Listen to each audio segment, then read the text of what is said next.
Hello, my dear friends. Welcome to MK Legal Shiksha, the way of learning. Civil procedure code 1908 की series में अभी तक हम order 15 तक कवर कर चुके हैं। ऑर्डर्स में ऑर्डर 1 से लेके 21 तक एक कंप्लीट सिविल सूट की प्रोसीडिंग कैसे चलती है किसी कोर्ट में वो कंप्लीट होती है। इनमें से किसी भी वीडियो को मिस ना करें सो दैट कि आप अच्छे से इस टॉपिक को समझ पाएँ। और आगे बढ़ने से पहले अभी तक आपने मेरे चैनल को सब्सक्राइब नहीं किया है तो इसे सब्सक्राइब जरूर कर लें। बेल आइकन को भी प्रेस करें ताकि आपको नए वीडियोस के अपडेट मिलते रहें। आज के टॉपिक में हम बात करेंगे समन्स टू द विटनेस, यानी कि गवाह को समन कैसे भेजेंगे। हमने ऑर्डर 5 में पढ़ा था कि समन्स टू द डिफेंडेंट, और यहाँ हम समन किसको भेजेंगे? विटनेस को भेजेंगे। जो विटनेस के लिए है वो सेक्शन 30 से 32 तक बताया गया सीपीसी में, और इसके साथ में हम ऑर्डर 16 पढ़ेंगे जिसमें समन्स टू विटनेस का प्रोसीजर दिया गया है। देखिए, हम पहले भी बात कर चुके हैं, जो सेक्शन है ये हमारे सब्सटेंटिव पार्ट है और उनका प्रोसीजर जो दिया गया है वो रेस्पेक्टिव ऑर्डर्स में दिया गया है। ये हमारा पार्ट 1 रहेगा, इसको हमने दो पार्ट में डिवाइड किया है। आधे ऑर्डर्स को हम इस पार्ट में समझेंगे, बाकी को नेक्स्ट वीडियो में। तो आगे जब भी दो पार्टीज के बीच में किसी भी बात को लेकर कोई झगड़ा होता है, कोई सिविल मुकदमा एक दूसरे पर वो दायर करना चाहते हैं, तो वो पार्टीज जो कोई सूट फाइल करना चाहती हैं वो न्यायालय में जाती हैं, और जो प्लेंटिफ होता है वो प्लेंट सबमिट करता है डुप्लीकेट में कोर्ट में। कोर्ट क्या करता है, अपने एक रजिस्टर के अंदर उसको रजिस्टर करता है, और अगर प्लेंट प्रॉपर होता है तो उसे एक्सेप्ट कर लेता है। ये हमने पढ़ा था institution of the suit order 4 में और सेक्शन 26 में। अगर आप ये वीडियो देखना चाहते हैं तो इसका लिंक मेरे डिस्क्रिप्शन में है, और आप मेरी सीपीसी के बाकी वीडियोस को भी प्लेलिस्ट में जाकर देख सकते हैं। इसके बाद क्या होता है, डिफेंडेंट को समन जाते हैं ऑर्डर 5 में। फिर डिफेंडेंट अपनी एक रिटन स्टेटमेंट फाइल करता है प्लेंट के रिप्लाई के लिए, जिसको ऑर्डर 8 में बताया गया है। फिर पार्टी का एग्जामिनेशन होता है ऑर्डर 10 में, और लास्ट में ऑर्डर 14 तक पहुंचते पहुंचते हम लोग इश्यूज फ्रेम कर लेते हैं। न्यायालय यहाँ तक ये इश्यूज को फ्रेम कर लेता है जिनके ऊपर उसको डिसीजन देना होता है कि actual principal question of the controversy क्या है दोनों पार्टी। अब क्या होता है कि जब या तो ऑर्डर 15 में वो डिस्पोजल कर देगा फर्स्ट हियरिंग पे ही, अगर उसको फर्दर कोई एविडेंस नहीं लगता है, रिक्वायर्ड कोर्ट को नहीं लगता है।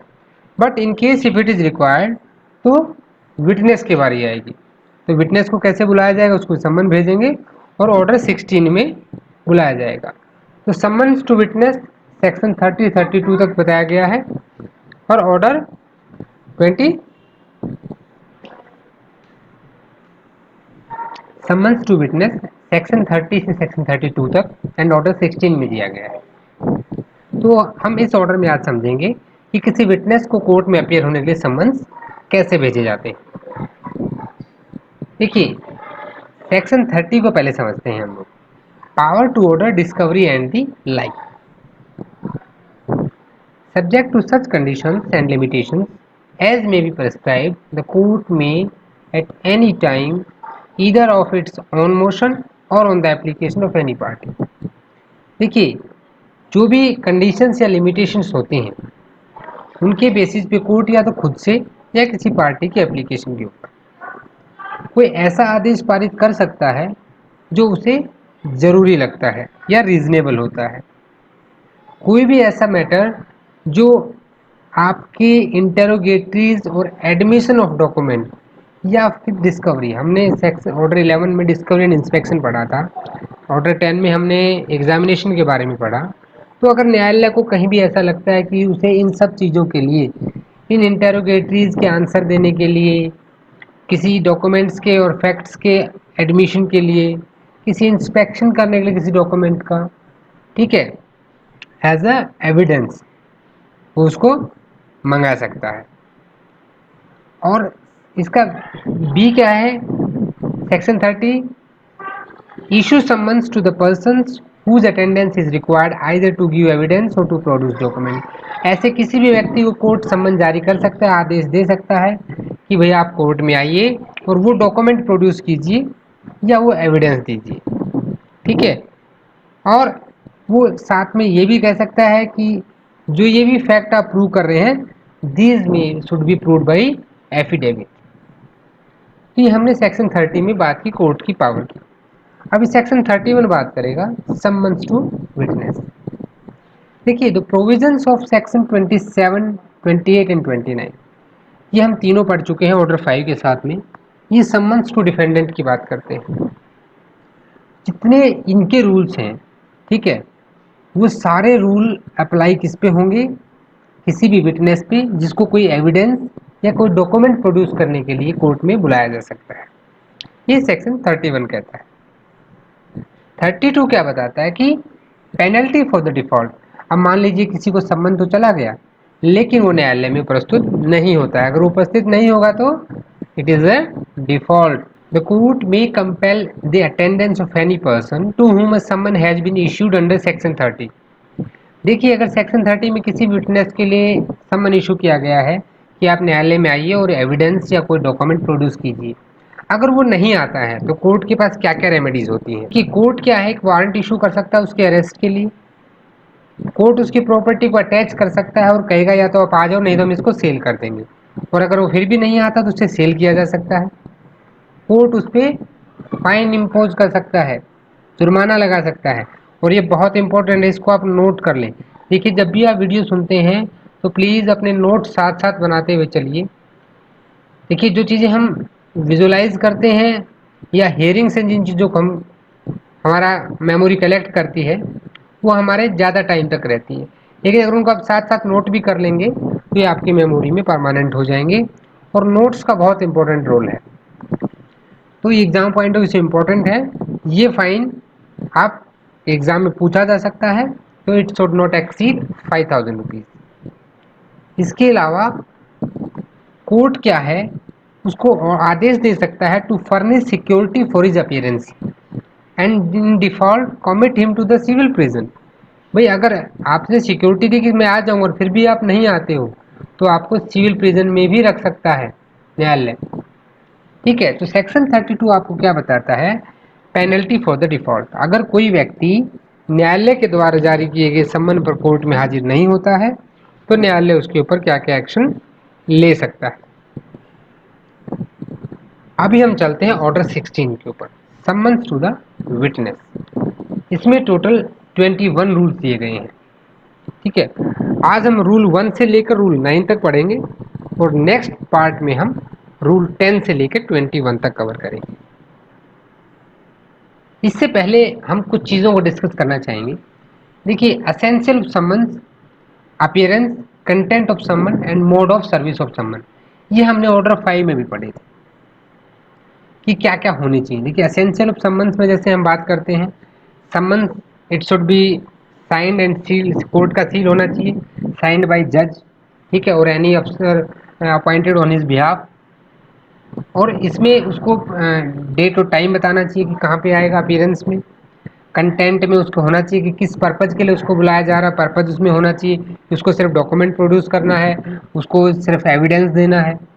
और mode of service of summons की बात करेंगे। In case of the summons to witness, जो हमारे मोड ऑफ सर्विस के रूल्स ऑर्डर 5 में एप्लीकेबल होते हैं, सेम रूल ऑर्डर 16 में भी एप्लीकेबल होते हैं। तो ये बहुत इंपॉर्टेंट चीज़ है। आप ऑर्डर 5 का वीडियो भी इससे पहले जरूर देखें, वो आपके लिए काफ़ी हेल्पफुल रहेगा दोनों वीडियोस को एक साथ समझना। अभी देखिए रूल 1 है हमारा list of the witness and summons to the witness. यानी कि आपने न्यायालय में कई बार मूवीज में देखा होगा कि कोर्ट में कभी जब आता है कोई विटनेस तो अपोजिशन का जो लीडर रहता है वो कह देता है कि इसका नाम तो लिस्ट में है ही नहीं, तो आप इसे नहीं बुला सकते। हालांकि अब कोर्ट का डिस्कशन होता है उसे बुला सकता है, बट फिर भी दोनों पार्टीज को अपने विटनेसेस की एक लिस्ट देनी होती है। देखिए रूल 1, सब रूल 1 यहाँ पे क्या कहता है कि on or before such date as the court में appoint not later than 15 days. यहाँ एक बहुत इंपॉर्टेंट चीज है, मैंने इसको बोल्ड में कैसे नोट कर लें। After the date on which issues are settle. देखिए आपने ऑर्डर 14 में इशूज को हम फ्रेम कर लिया था। इश्यूज फ्रेम होने के 15 डेज के अंदर, ठीक है, आपको अपने विटनेस की लिस्ट कोर्ट में सबमिट कर देनी है। सब रूल 2 क्या कहता है यहाँ पे कि a party desirous of obtaining any summon for the attendance of any person shall file in court an application stating therein the purpose for which the witness is proposed to be summoned। आप जो list देंगे उसमें आपको ये बताना है कि मैं जिस गवाह को, जिस विटनेस को बुलाना चाहता हूँ उसका पर्पज क्या है। वो एविडेंस देगा, वो कोई डॉक्यूमेंट प्रोड्यूस करेगा, ये आपको उसमें मेंशन करना पड़ेगा। सब रूल 3 यहाँ पे क्या कहता है कि the court may for the reason to be recorded permit a party to call. देखिए हम वही जो मूवीज वाली बात कर रहे थे, रीजन रिकॉर्ड करेगा न्यायालय, कारण लिखेगा उसमें कि किस रीजन की वजह से उसका नाम लिस्ट में नहीं दिया गया, ठीक है। Any witness other than those whose name appears in the list, यहाँ पे बात कर रहा है कि other than those whose name appears in the list, जो उनका नाम लिस्ट में नहीं है उन्हें भी कोर्ट परमिट कर सकता है। अगर क्या करे, जो पार्टी है that shows a sufficient cause, उसके पास एक सफिशिएंट कॉज हो for the omission to mention the name of such witness in the said list. अगर पार्टी ये कोर्ट को सेटिस्फाई कर पाती है कि मेरे पास एक सफिशिएंट कॉज था, इस वजह से मैं उसका नाम लिस्ट में नहीं डाल पाया, तो कोर्ट अपने डिस्क्रिप्शन पावर में उसको अलाउ कर सकती है। यहाँ पे ये more than should not later than 15 days जरूर याद कर लें। 15 दिन के अंदर अंदर आपको लिस्ट ऑफ विटनेस देनी होती है। कब से? From the date of framing of issue. अभी रूल 1 में आगे सब रूल 4 क्या कहता है कि भाई आपने एप्लीकेशन लिस्ट तो दे दी विटनेस की, लेकिन सम्मन कैसे मिलेंगे? तो you have to submit an application to the court within 5 days of presenting the list of witness. ये थोड़ा सा कंफ्यूजिंग लग रहा है आपको, तो इसको थोड़ा सा हम इजी करते हैं। एक छोटे से पिक्चर्स की हेल्प से हम इसको समझेंगे। देखिए सेटलमेंट ऑफ इशू हो गया ऑर्डर 14 में, उसके 15 दिन के अंदर आपको लिस्ट ऑफ विटनेसेस देना है इन दी कोर्ट कि भाई ये मेरे विटनेस रहेंगे। ये काम हो गया। जिस दिन आपने लिस्ट दे दी है कोर्ट के अंदर, उसके 5 डेज के अंदर, ये इंपॉर्टेंट है यहाँ पे, इसको भी 5 डेज के अंदर आपको एप्लीकेशन देना है टू इशू दी समन्स। अगर आप ऐसा नहीं करेंगे तो आपका जो है समन इशू नहीं किया जाएगा उस विटनेस के लिए, ठीक है। तो इसको आई थिंक इससे आपको काफ़ी क्लियर होगा। Please note it down and you can make it same in your notebook. आप इसे बना लीजिए, बहुत इजी रहेगा आपको समझने के लिए। अभी हम आते हैं रूल 2 पे। देखिए जब कोई विटनेस आपके पास आएगा तो उसको क्या बेनिफिट है? वो तो आपके बेनिफिट के लिए आ रहा है, अभी आपकी गवाही देने आ रहा है, तो उसका उस दिन भाई कोई काम धंधा छूट जाएगा, कुछ नुकसान होगा उसको, तो उसको कुछ खर्चा पड़ना चाहिए। तो expenses of witness to be paid into the court, तो इसके लिए क्या होता है, ये कोर्ट में ही उसका जमा होता है एक्सपेंस, और जब after his witnessing in the court वो उसको कोर्ट से ही मिल जाता है। रूल 2 बात करता है expenses of witness to be paid into the court on applying for summon. Sub rule 1 क्या कहता है रूल 2 का कि the party applying for summon shall before summon is granted with a period to be fixed which is not later than 7 days। देखिए फिर से यहाँ पे एक दिन आ गया, ठीक है। जब आपने सम्मन्स के लिए आप एप्लीकेशन दे दिया इशू करने के लिए, उसके 7 दिन के अंदर अंदर आपको एक्सपेंस भी जमा करना पड़ेगा कोर्ट के अंदर। कितना होगा? ये sum of money as appears to the court to be sufficient to defray the travelling and other expenses of person summon. जितना कि न्यायालय को सही लगता है, भाई जो विटनेस आएगा उसके ट्रैवलिंग और अदर एक्सपेंसेस के लिए, खाने पीने का खर्चा, उसका आने जाने का खर्चा, ठीक है। और ये उसका 1 डे के अटेंडेंस के लिए याद रखने की चीज़ यहाँ पे इट इज़ वेरी इंपॉर्टेंट कि ये उसका 1 डे का एक्सपेंस है। अभी मान लीजिए किसी एक्सपर्ट को बुलाना पड़ा, कोई आपका फिंगरप्रिंट एक्सपर्ट है, कोई आपका हैंड राइटिंग एक्सपर्ट है। If you call some expert, तो in that case in determining the amount payable under this rule, the court may in this case of any person summoned to give evidence as an expert allow reasonable remuneration for the time occupied both in giving evidence and in performing any work of an expert character necessary for the case। देखिए, जब किसी expert को बुलाया जाता है तो न्यायालय इस तरह से वो करता है जिससे कि भाई उस एक्सपर्ट का खर्चा और वो जो एक्सपर्ट का आपके लिए काम करेगा उस केस के लिए, उसका पूरा खर्चा उसको मिल जाए, ऐसा रेम्यूनरेशन उसके लिए दिया जाता है। फिर आते हैं कि स्केल ऑफ एक्सपेंसेस क्या होंगे। Where the court is subordinate to a high court. देखिए, जब कोई कोर्ट हाई कोर्ट के सबॉर्डिनेट होगा, regard shall be had in fixing scale of such expense. देखिए, तो इसमें क्या होता है, जो स्केल ऑफ एक्सपेंसेस होते हैं ये हाई कोर्ट अपने रूल्स बनाता है। हर स्टेट का हाई कोर्ट अपने सबॉर्डिनेट कोर्ट के लिए एक सेट ऑफ रूल्स बनाता है, उसी के हिसाब से स्केल ऑफ एक्सपेंसेस डिसाइड किए जाते हैं। सब रूल 4 यहाँ पे क्या कहता है कि एक्सपेंस, अभी तो हमने बात की थी सब रूल 1 में कि उसे कोर्ट में जमा करना है विद इन 7 डेज, लेकिन अगर वो उसको डायरेक्ट सम्मन देता है, देखिए हमने रूल 9A ऑर्डर 5, मैं ऑर्डर 5 की बात कर रहा हूँ जहाँ आप डिफेंडेंट को देते हैं। सबको याद होगा, हम ऑर्डर 5 के रूल 9A, रूल 9A, इसमें एक दस्ती सम्मन इशू करते हैं जिसमें कि कोई भी प्लेंटिफ डिफेंडेंट को डायरेक्ट इन पर्सन सर्विस कर सकता है सम्मन की। इन द सेम केस यहाँ भी रूल 7A आएगा जिसमें कि डायरेक्ट किसी भी विटनेस को सम्मन दे सकते हैं, और उस टाइम पे जब उसको डायरेक्ट सम्मन दिया जा सकता है तो as per rule 2 sub rule 4 the expenses can be paid directly to the witness. आप डायरेक्ट पे कर सकते हैं। ठीक है, तो रूल 2 ने आपको बताया एक्सपेंसेस के बारे में कि एक्सपेंसेस कैसे दिए जाएंगे। अभी हम रूल 3 की बात करते हैं कि tender of expenses to witness कैसे होगा। भाई आपने कोर्ट में जमा करा दिया, उसे कैसे मिलेगा। The sum so paid into the court shall be tendered to the person summoned at the time of serving the summon if it can be served personally। अगर उसे पर्सनली दिया जा रहा है, मान लीजिए रजिस्टर्ड पोस्ट से नहीं भेजा है, उसे पर्सनली दिया जा रहा है, तो उसे जो भी सर्व करने जाएगा वो उसको at the time of service of summon ये अमाउंट उसको दे देगा। और अगर रजिस्टर्ड पोस्ट से गया है तो वो उसको ये अमाउंट कोर्ट से मिल जाएगा। अभी रूल 4 की बात करेंगे।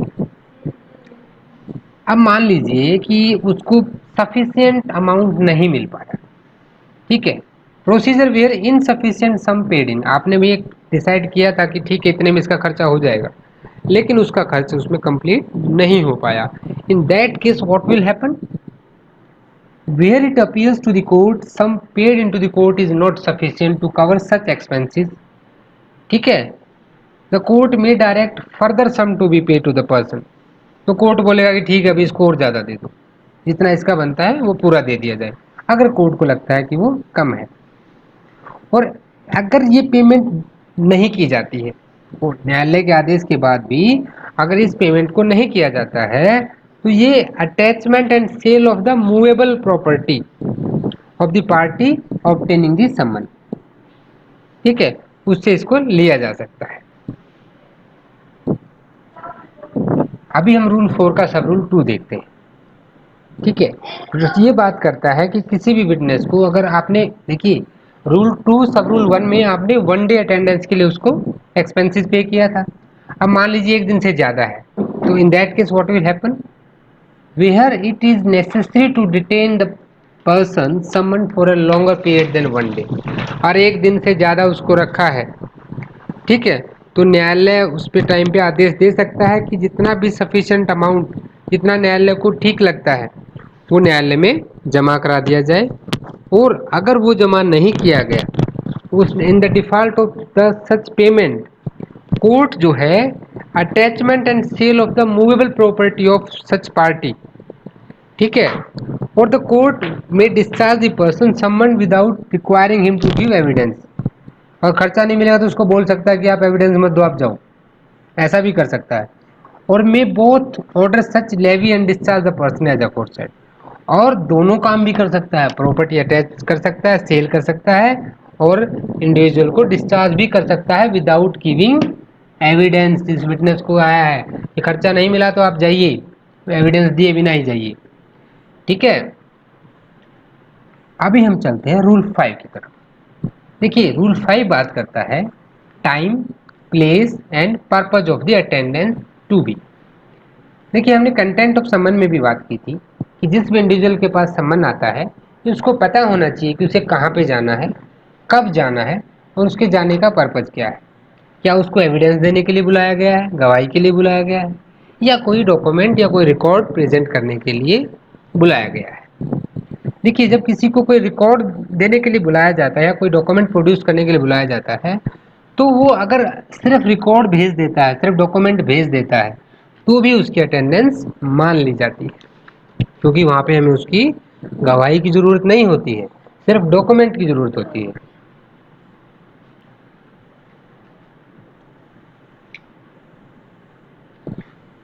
तो रूल 5 यहाँ पे यही कहता है कि time, place and purpose of the attendance to be specified in summon. Every summon for the attendance of a person to give evidence to produce a document shall specify the time and place at which he is required to attend, and also whether his attendance is required for the purpose of giving evidence or to produce document for both the purpose और any particular document भी उसको बताना पड़ेगा ना आपको कि कौन सा डॉक्यूमेंट उसको लेकर आना है। तो ये सब चीज़ें उसमें हैं, एक्यूरेटली डिस्क्राइब होनी चाहिए। अभी चलते हैं हम रूल 6 के ऊपर, समन्स टू प्रोड्यूस डॉक्यूमेंट। देखिए हमने रूल 5 में उसको टाइम, प्लेस एंड पर्पज बताया, अभी हमने डॉक्यूमेंट मंगवाना है किसी से। तो in that case any person may be summon to produce a document without being summon to give evidence. भैया हमने उसको बोला कि आपको सिर्फ एविडेंस नहीं देना, सिर्फ आपको देना है एक डॉक्यूमेंट प्रोड्यूस करना है कोर्ट में। ठीक है, हम पहले ही बात कर चुके हैं कि ऐसा व्यक्ति यदि सिर्फ वो डॉक्यूमेंट प्रोड्यूस कर देता है, ठीक है, तो उसके आए बिना भी उसकी अटेंडेंस मान ली जाए। ठीक है, उसे पर्सनली आने की जरूरत नहीं है वहां पे। अभी हम चलते हैं रूल 7। देखिए power to require person present in court to give evidence or produce document. Any person present in the court may be required by the court to give evidence or to produce any document then and there in his possession of power। देखिए कोई भी ऐसा व्यक्ति जो न्यायालय में उपस्थित है और न्यायालय चाहता है कि उसके पास या उसके अधिकार में जो भी डॉक्यूमेंट है, ठीक है, या उससे कोई एविडेंस उसकी गवाही ले सकता है, देन एंड देयर उसको बिना किसी नोटिस दिए, बिना कुछ पहले बताए, अगर जो व्यक्ति न्यायालय में उपस्थित है, न्यायालय उससे किसी भी वक्त कटघरे में बुला के गवाही देने के लिए कह सकता है। उसके अधिकार में जो भी डॉक्यूमेंट उसके पास है उसे प्रोड्यूस करने के लिए कहा जा सकता है। ये कोर्ट की पावर है। अब हम रूल 7A की बात करेंगे, ये बहुत इंपॉर्टेंट है, इस पर ध्यान दें। Summons given to the party for service. देखिए द कोर्ट में on the application of any party, जब एप्लीकेशन दी जाती है किसी पार्टी के द्वारा सम्मन की, तो पार्टी क्या करती है कि भाई वो एक एप्लीकेशन देती है कि मुझे परमिट कर दिया जाए कि उस सम्मन की सर्विस मैं पर्सन कर दूं, इन पर्सन डायरेक्टली उस व्यक्ति को दे दूं। ठीक है, और ऐसे सम्मन की जो सर्विस है, it shall be effected by on behalf of such party by delivering tendering to the witness personally a copy thereof signed by judge or such officer of the court as may be appointed on this behalf। तो जो सम्मन उसको issue किया जाएगा वो court की seal होनी चाहिए, उस पे जज या उनके द्वारा अपॉइंट किए गए किसी भी दूसरे ऑफिसर के हस्ताक्षर होने चाहिए। और ये एग्जाम पॉइंट उससे बहुत इंपॉर्टेंट है क्योंकि इसी को हम दस्ती सम्मन बोलते हैं। ठीक है, तो इसको नोट कर लें, दस्ती सम्मन आपका बहुत इंपॉर्टेंट है रूल 7A में। 7A का सब रूल 3 कहता है कि जो प्रोविजंस रहेंगे ऑर्डर 5 के, रूल 16 एंड 18 के, वो यहाँ भी अप्लाई होंगे। ठीक है, और सब रूल 4 कहता है कि अगर ऐसा कोई सम्मन जब वो टेंडर किया जाता है और रिफ्यूज कर दिया जाता है किसी व्यक्ति के द्वारा, ठीक है, और रिफ्यूज कर दिया जाता है साइन करने से एक्नोलेजमेंट ऑफ सर्विस के लिए कि भाई मैं एक्नोलेजमेंट भी साइन नहीं करूंगा, और कोई भी ऐसा रीजन कि सम्मन पर्सनली सर्व नहीं हो सकता है, तो कोर्ट में वो दोबारा से एप्लीकेशन देगी पार्टी कि उसे री इशू किया जाए और उसको कोर्ट के हिसाब से सर्विस बाय द कोर्ट, इसमें कोर्ट का एक सर्विंग ऑफिसर उसको लेकर जाएगा। यानी कि आपने दस्ती समन ले लिया, इंडिविजुअल ने उसको लेने से मना कर दिया या किसी भी कारण से आप उसकी डिलीवरी नहीं कर पाए, तो आप इसे दोबारा एप्लीकेशन देंगे कोर्ट में, कोर्ट उसे री इशू करेगा और उसको जिस एक डिफेंडेंट को दिया जाता है वैसे ही विटनेस को वो समन दिया जाएगा। सब रूल 5 यहाँ पे क्या कहता है कि जहाँ पे समन सर्व कर दिया जाता है, यानी कि दस्ती समन आपने इशू किया किसी पार्टी को और उस पार्टी ने उसको दे दिया है, किसको, पर्सनली विटनेस को, तो ऐसे केस में जो उसको हम एक्सपेंसेस हैं जो हमने रूल 2 में पढ़े हैं वो आपको कोर्ट में जमा करने की जरूरत नहीं है, ठीक है। और जो उसकी फीस जो होती है वो भी आपको कोर्ट में नहीं देने की जरूरत है, वो आप डायरेक्ट पे कर रहे हैं और उसको जो आप एक्सपेंसेस है वो भी डायरेक्ट टेंडर कर सकते हैं। अभी हम बात कर लेते हैं रूल 8, समन हाउस सर्व। समन सर्व कैसे किया जाएगा?